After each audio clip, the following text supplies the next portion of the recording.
أعوذ بالله من الشيطان الرجيم. بسم الله الرحمن الرحيم. ألف لام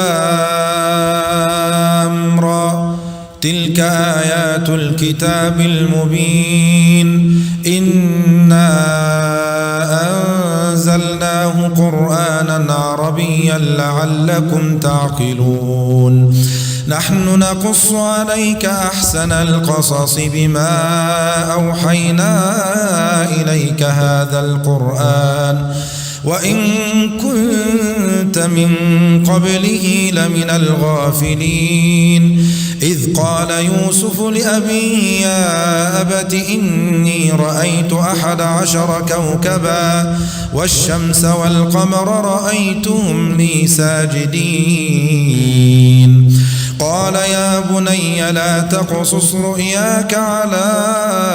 إخوتك فيكيدوا لك كيدا إن الشيطان للإنسان عدو مبين وكذلك يجتبيك ربك ويعلمك من تأويل الأحاديث ويتم نعمته عليك وعلى آل يعقوب كما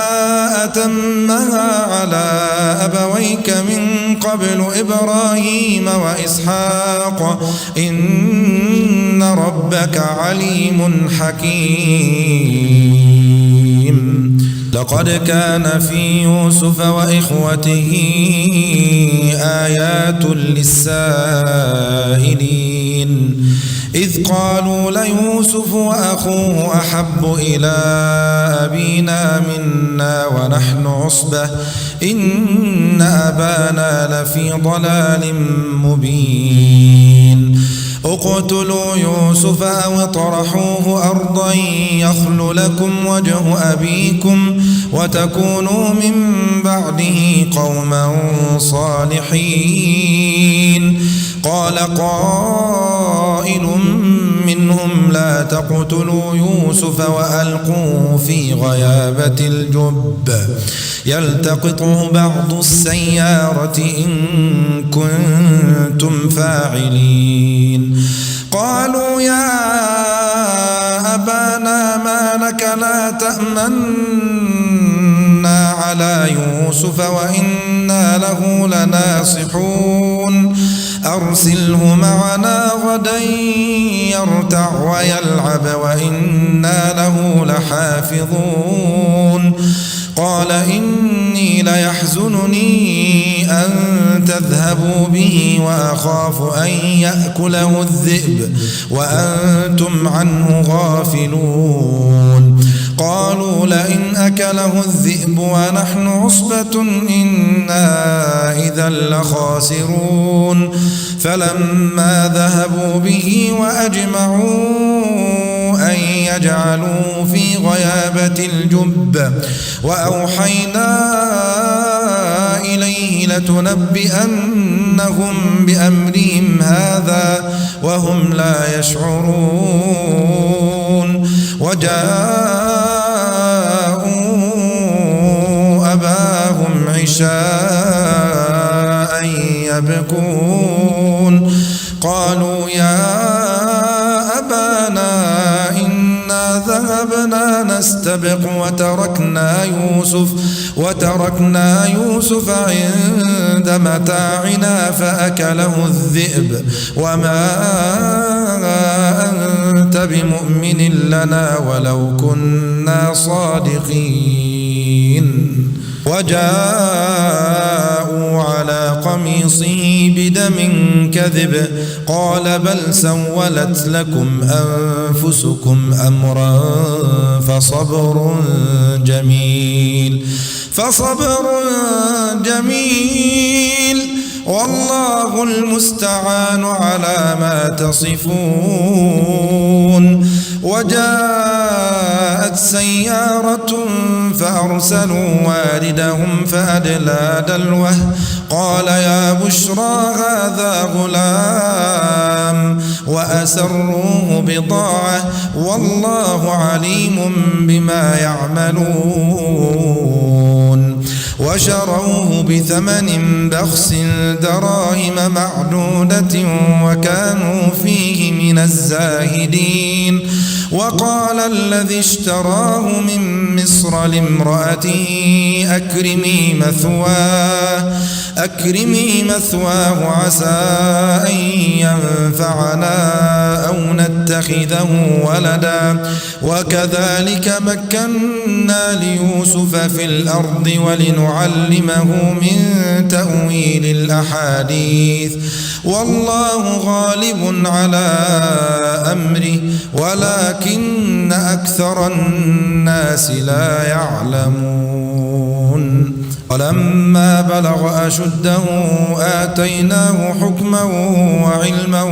وكذلك نجزي المحسنين. وراودته التي هو في بيتها عن نفسه وغلقت الأبواب وقالت هيت لك قال معاذ الله إنه ربي أحسن مثواي إنه لا يفلح الظالمون. ولقد همت به وهم بها لولا أن رأى برهان ربه كذلك لنصرف عنه السوء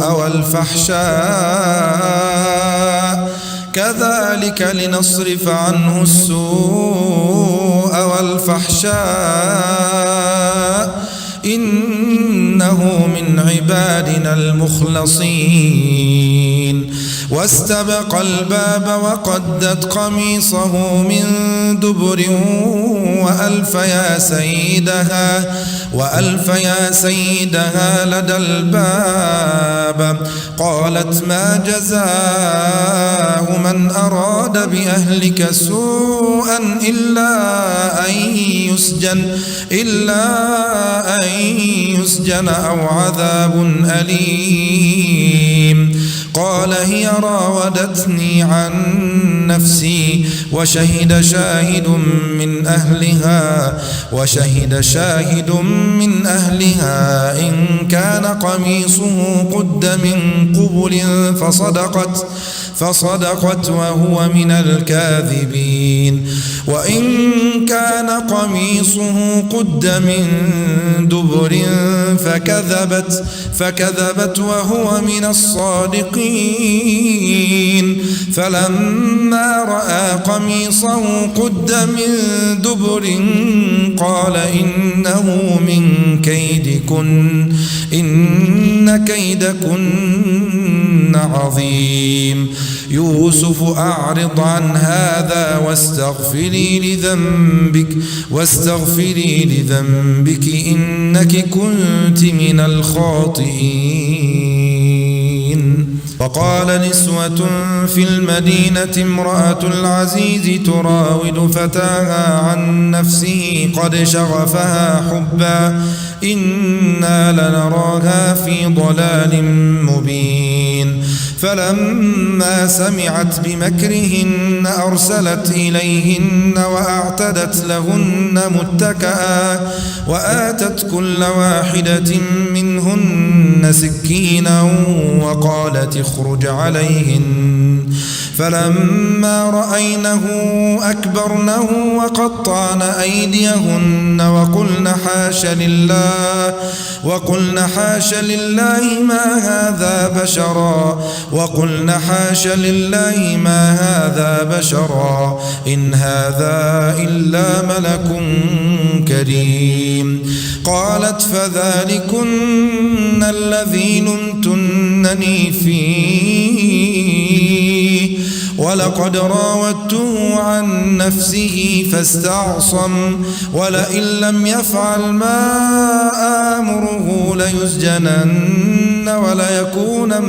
من الصاغرين. قال رب السجن أحب إلي مما يدعونني إليه وإلا تصرف عني كيدهن أصب إليهن وأكن من الجاهلين. فاستجاب له ربه فصرف عنه كيدهن إنه هو السميع العليم. ثم بدا لهم من بعد ما رأوا الآيات ليسجننه حتى حين. ودخل معه السجن فتيان قال أحدهما إني أراني أعصر خمرا وقال الآخر إني أراني أحمل فوق رأسي خبزا تأكل الطير منه نبئنا بتأويله إنا نراك من المحسنين. قال لا يأتيكما طعام ترزقانه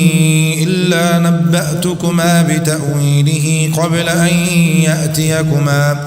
ذلكما مما علمني ربي إني تركت ملة قوم لا يؤمنون بالله وهم بالآخرة هم كافرون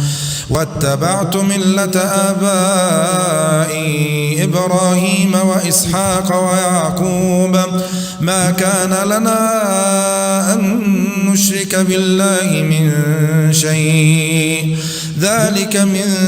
فضل الله علينا وعلى الناس ولكن أكثر الناس لا يشكرون. يا صاحبي السجن أأرباب متفرقون خير أم الله الواحد القهار ما تعبدون من دونه إلا أسماء سميتموها أنتم وآباؤكم ما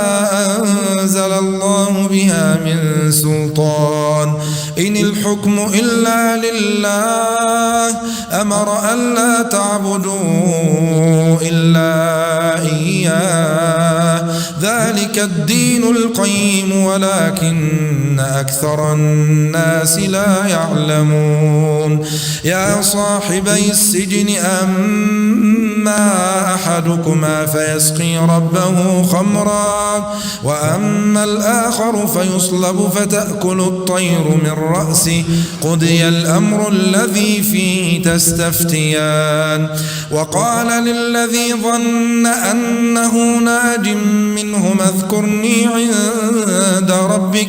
فأنساه الشيطان ذكر ربه فلبث في السجن بضع سنين.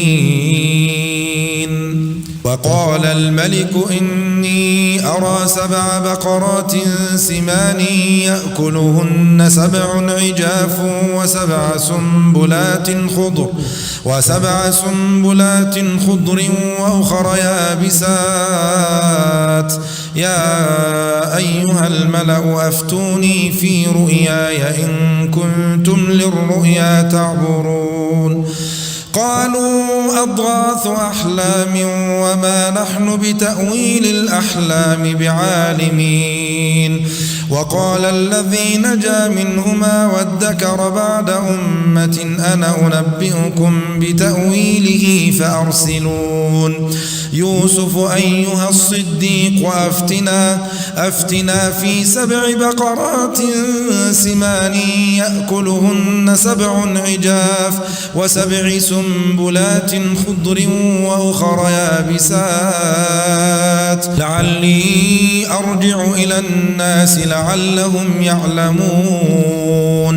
قال تزرعون 7 سنين دأبا فما حصدتم فذروه في سنبله إلا قليلا مما تأكلون. ثم يأتي من بعد ذلك 7 شداد يأكلن ما قدمتم لهن إلا قليلا مما تحصنون. ثم يأتي من بعد ذلك عام فيه يغاث الناس وفيه يعصرون. وقال الملك ائتوني به فلما جاءه الرسول قال ارجع إلى ربك فاسأله ما بال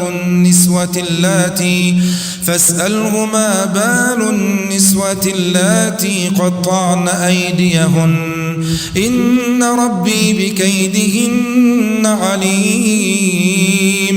قال ما خطبكن إذ راوتن يوسف عن نفسه قلنا حاش لله ما علمنا عليه من سوء قالت امرأة العزيز الآن حصحص الحق أنا راودته عن نفسه وإنه لمن الصادقين ذلك ليعلم أني لم أخنه بالغيب وأن الله لا يهدي كيد الخائنين وما أبرئ نفسي إن النفس لأمارة بالسوء إلا ما رحم ربي إن ربي غفور رحيم وقال الملك ائتوني به أستخلصه لنفسي فلما كلمه قال إنك اليوم لدينا مكين أمين قال اجعلني على خزائن الأرض إني حفيظ عليم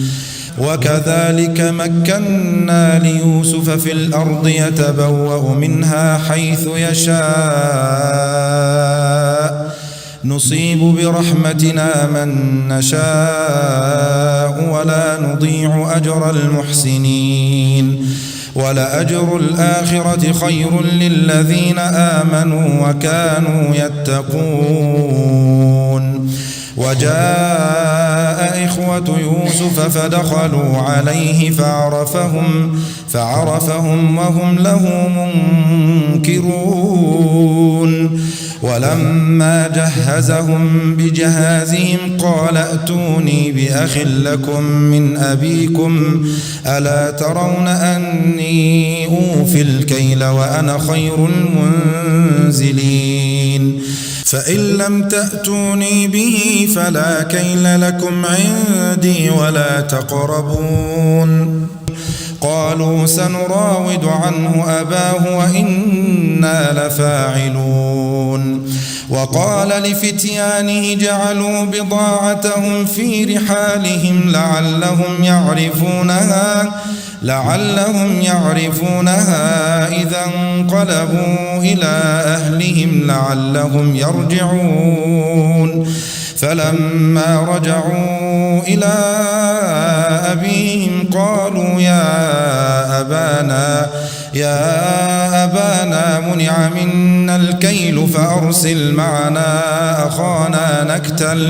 فأرسل معنا أخانا نكتل وإنا له لحافظون قال هل آمنكم عليه إلا كما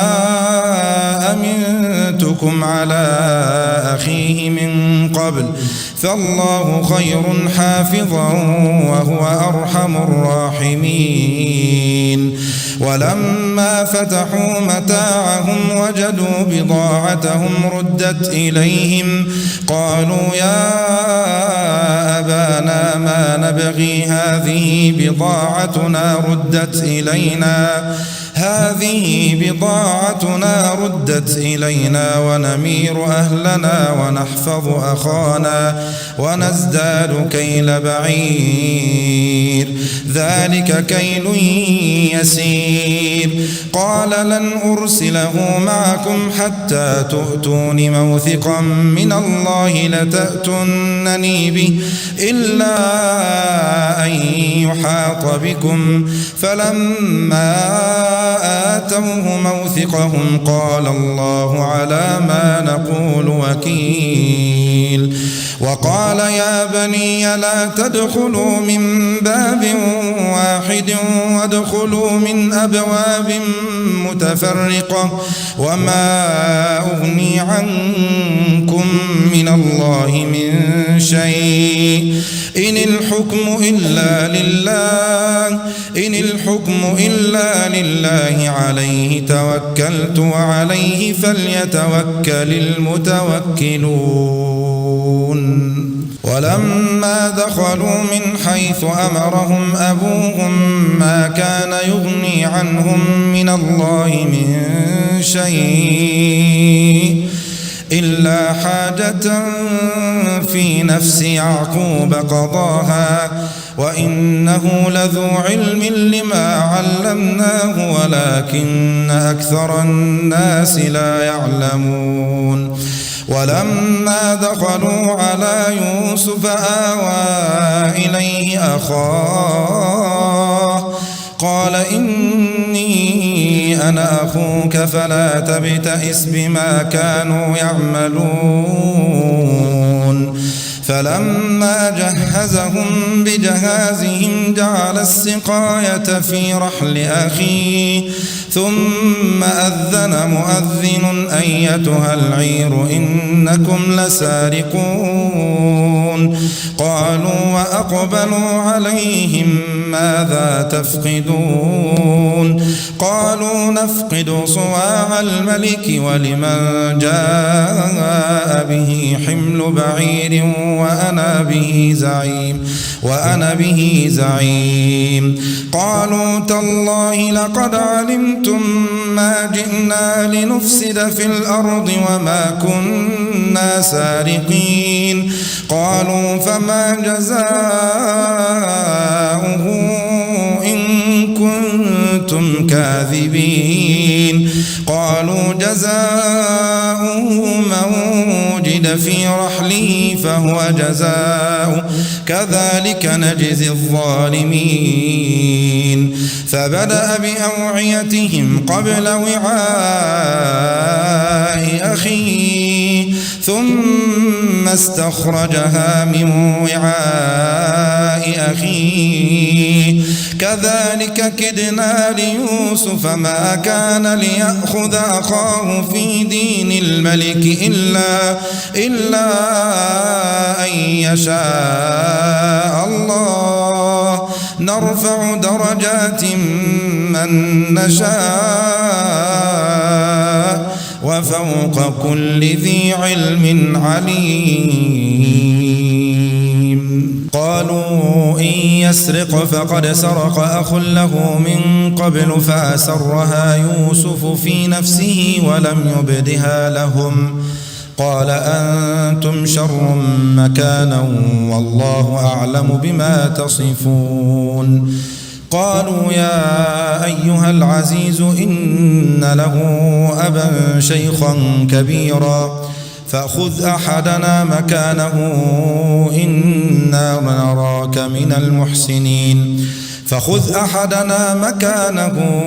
إنا نراك من المحسنين قال معاذ الله أن نأخذ إلا من وجدنا متاعنا عنده إنا إذا لظالمون فلما استيئسوا منه خلصوا نجيا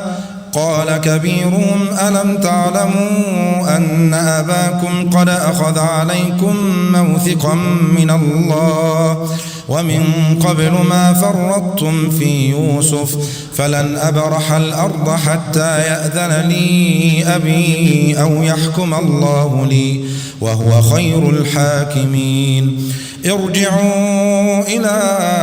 أبيكم فقولوا يا أبانا إن ابنك سرق وما شهدنا إلا بما علمنا وما كنا للغيب حافظين واسأل القرية التي كنا فيها والعير التي أقبلنا فيها وإنا لصادقون قال بل سولت لكم أنفسكم أمرا فصبر جميل عسى الله أن يأتيني بهم جميعا إنه هو العليم الحكيم وتولى عنهم وقال يا أسفا على يوسف وابيضت عيناه من الحزن فهو كظيم قالوا تالله تفتأ تذكر يوسف حتى تكون حرضا أو تكون من الهالكين قال إنما أشكو بثي وحزني إلى الله وأعلم من الله ما لا تعلمون يا بني يذهبوا فتحسسوا من يوسف وأخيه ولا تيأسوا من روح الله إنه لا ييأس من روح الله إلا القوم الكافرون. فلما دخلوا عليه قالوا يا أيها العزيز مسنا وأهلنا الضر وجئنا ببضاعة مزجاة فأوف لنا الكيل وتصدق علينا إن الله يجزي المتصدقين. قال هل علمتم ما فعلتم بيوسف وأخيه إذ أنتم جاهلون؟ قالوا أئنك لأنت يوسف؟ قال أنا يوسف وهذا أخي قد من الله علينا إنه من يتق ويصبر فإن الله لا يضيع أجر المحسنين. قالوا تالله لقد آثرك الله علينا وإن كنا لخاطئين. قال لا تثريب عليكم اليوم يغفر الله لكم وهو أرحم الراحمين. اذهبوا بقميصي هذا فألقوه على وجه أبي يأت بصيرا وأتوني بأهلكم أجمعين. ولما فصلت العير قال أبوهم إني لأجد ريح يوسف لولا أن تفندون. قالوا تالله إنك لفي ضلالك القديم. فلما أن جاء البشير ألقاه على وجهه فارتد بصيرا قال ألم أقل لكم إني أعلم من الله ما لا تعلمون. قالوا يا أبانا استغفر لنا ذنوبنا إنا كنا خاطئين. قال سوف أستغفر لكم ربي إنه هو الغفور الرحيم. فلما دخلوا على يوسف آوى إليه أبويه وقال ادخلوا مصر إن شاء الله آمنين. ورفع أبويه على العرش وخروا له سجدا وقال يا أبت هذا تأويل رؤياي من قبل قد جعلها ربي حقا وقد أحسن بي إذ أخرجني من السجن وجاء بكم من البدو من بعد أن نزغ الشيطان بيني وبين إخوتي إن ربي لطيف لما يشاء إنه هو العليم الحكيم. رب قد آتيتني من الملك وعلمتني من تأويل الأحاديث فاطر السماوات والأرض أنت ولي في الدنيا والآخرة توفني مسلما وألحقني بالصالحين.